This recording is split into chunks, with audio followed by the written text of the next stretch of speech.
Yo, what's happening everybody? Welcome back to my YouTube channel. It's your boy RNJ. For those of you who are new to my channel, my name is RNJ and I own an Audi S3 8P facelift, and my channel is based on essentially building my Audi S3. In addition to recording content on my own car, I also sometimes follow other people's builds. Predominantly they're like really close family friends. Obviously my brother, you all know him, he's got the RS3 8P, which is stage 2. My brother-in-law's got the RS3 8V, which is stage 2 as well, both by MRC. But anyway, if you are new to the channel, welcome. And for those of you who've been rocking with me for a minute, just thank you for your support. I really appreciate it. You are going to enjoy this video, and trust me, you are. Today's video is a massive milestone in terms of hitting some really big mods, which I can't wait to show you. Feels like I've been vacant from my channel for quite a long time, and I absolutely hate being vacant from my channel. I love, creating content, but things have been busy, and I really don't want to rush things, because when I release a video and I'm not happy with it, it's the worst feeling ever. I've been wanting to release this video for ages, and there's been a couple of reasons as to why I've not been able to release this video, and I'll get into that. But yeah, there's the amount of pictures I've taken on this car, the amount of stuff I've done to this car in the past couple of months has been crazy. Had some issues, but we've kind of gotten over those speed bumps, and today I can finally release or show you the new look of my Audi S3 8V. It looks sick. For me now, all the exterior is done in my opinion. So exterior handling wise, this car is spot on. Yeah, I'm so happy. Hopefully you can tell by the grin on my face. I'm actually recording on my S21 Ultra, so I'm hoping it's clear and the sound is clear too. But again, yeah, listen, without further ado, let's get into this video and let me show you or unveil my new Audi S3 8V. I say new because it looks totally new to me. Listen, please do carry on supporting me. Subscribe to my YouTube channel, hit that bell icon for future notification, follow me on my social media platforms. So finally, here's a new look for my Audi S3 8V facelift.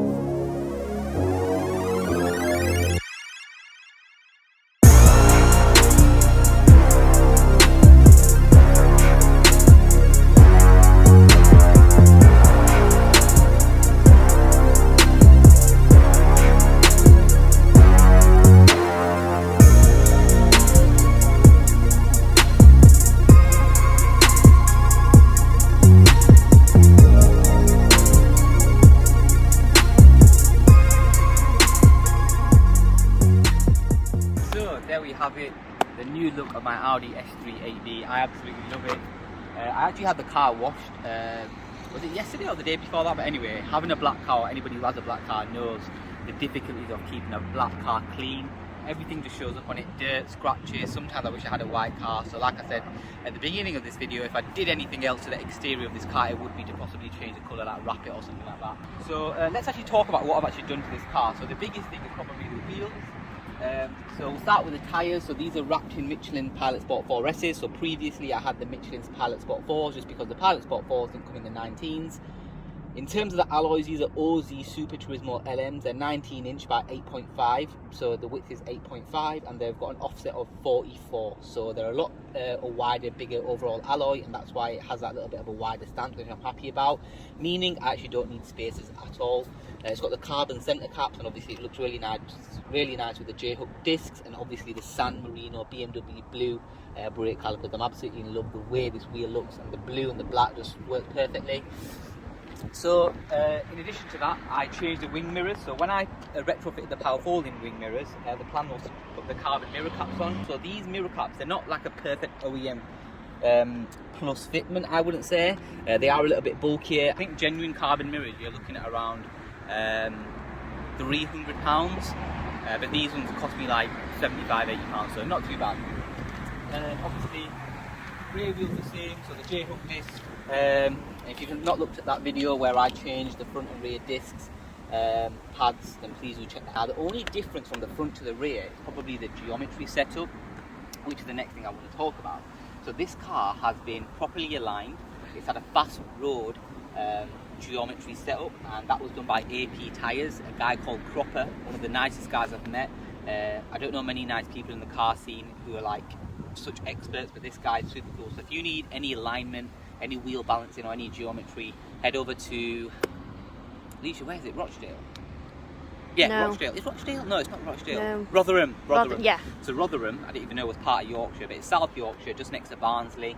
I was so nervous because you know what it is, with my car I only take it to certain people. So whenever I've got an issue with the car, I normally take it to Chris, CM Tuning, or I lost my brother, or yeah, they're the kind of people I rely on. But going forward, I'm so glad that I finally made my own kind of contact when it comes to geometry, alignment, wheel balancing. The reason why I had to take it all the way up there, and the reason why it was such a risky move for me, is because I never knew of this, didn't know this company. The initial reason was because I bought these wheels second hand. I bought them for £1,000, which is a bargain for anybody who knows how much these wheels go for brand new. They were in absolutely amazing condition. So I bought them as loose wheels, and I got the tyres from Costco. Costco put the tyres onto the wheel for me, and then I think a couple of weeks after I put the wheels on, when I drove the car for the first time, I had the most scariest experience I've ever experienced in my life. The car was wobbling and shaking over 60 miles per hour. Honestly, it felt like the car was going to fall apart. I was gutted. I thought, what if this guy sold me faulty wheels? He seemed really genuine, so I didn't think he would. Anyway, it turned out I had the wrong spigot rings on. So these wheels were put on a A35 initially, and the centre bore of a A35 is 66.6, whereas on mine it's 57.1, and this wheel centre bore is 75. So the initial spigot ring that was on the wheel was 75 to 66.6, but it needed to be 75 to 57.1. But the actual, to the T, it's 57.06, not 57.1. But they, people round it up and round it down. And shout out to Top Tyres in Manchester. They actually diagnosed the issue for me straight away because I was local to them at the time. And he was like, listen, you've got the wrong spigot rings. Anyway, I eventually spoke to Aussie. These wheels were bought initially from Demon Tweaks, and they supplied me with the official Aussie fitting kit. It would have come with these wheels brand new. So by fitting the new spigot rings, that kind of rectified the issue a little bit, and it still felt like the vibration and wobble was still slightly there. Looking back to Costco, I got they swapped the wheels from the front to the rear to the front, and they basically said there's no issues with the balancing, there's no issues with the tyres, and they basically said it's a wheel that's the issue. And I was gutted still, but I still kept thinking this guy may have sold me a crappy pair of alloys, which in my heart I kept thinking he wouldn't have done that because he came across so genuine. He drove all the way down, and I've not still had an issue with him till this day, so a massive thanks to that guy who sold me these wheels for such a good price. So eventually I did some research and I found this machine called the Hunter Road Force Balancer. So what I'm going to do is include a little clip as to what a Road Force Hunter Balancer does and how it's different from a regular balancer. How the tire fits on the rim, or by construction characteristics of the tire. These factors contribute to road force, which is the change in force acting on a wheel assembly as it rolls. Fortunately, road force is easy to correct if you can measure it. Road force balancers emulate driving conditions by pressing a roller against the tire. The roller measures the road force for an assembly, and the balancer suggests corrections to minimize or eliminate the road force vibrations. The most common corrective actions are match mounting, the process of rotating the tire on the rim to reduce road force; bead massage, a technique of exercising the new tire to better fit the rim; or placing higher road force assemblies in less sensitive wheel positions on the vehicle, like the rear. Balancing is always required to eliminate vibrations, but eliminating all wheel and tire induced vibration requires measuring and correcting road force as well. The only place in the whole of Yorkshire that had this machine was AP Tyres, and I thought, you know what, I have to take it there. And the issue was that I was running on such a tight deadline as well, so this was done on a Monday and I was flying out to Heathrow.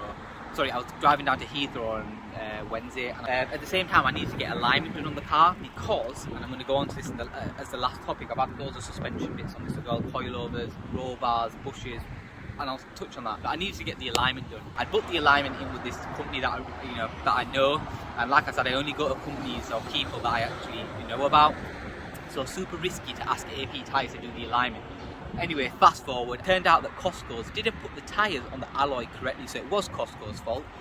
He road force balanced my each one of my alloys, and it even told him where to put each tyre. So for example, put the rear left from the rear right now, and so on and so. So anyway, he did the alignment as well.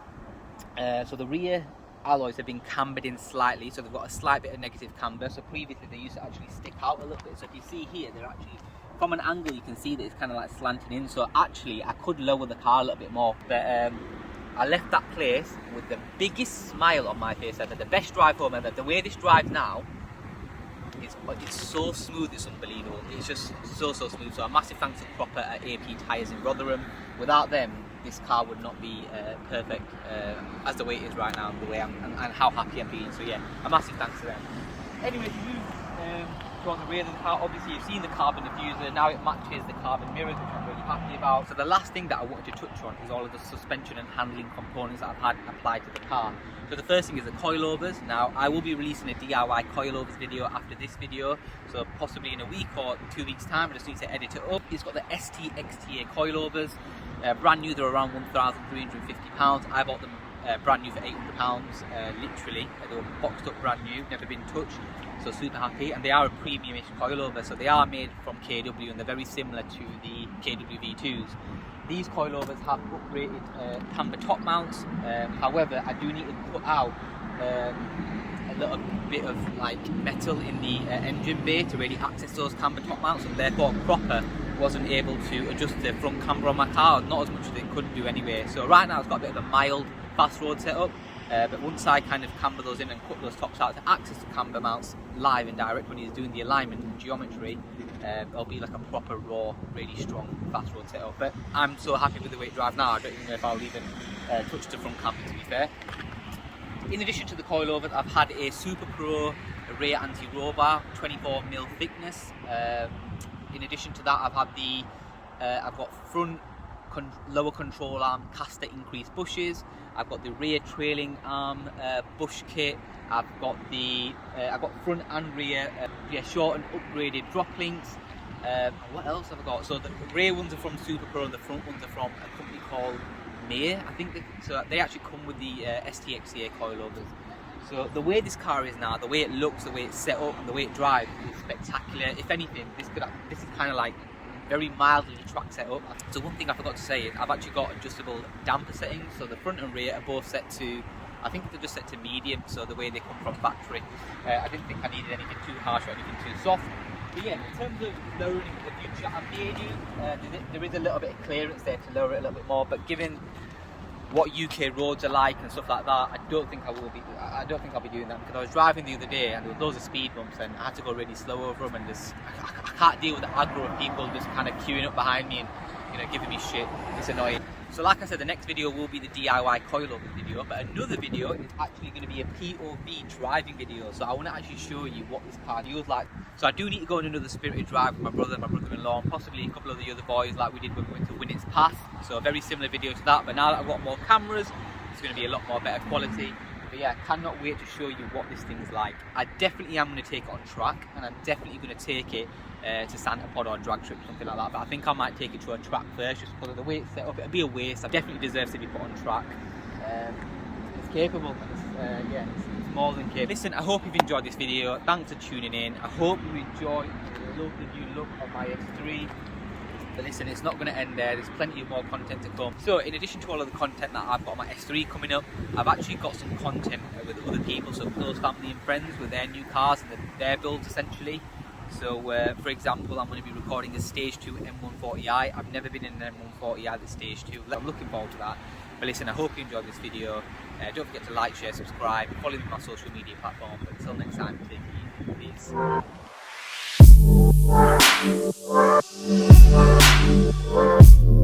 Peace.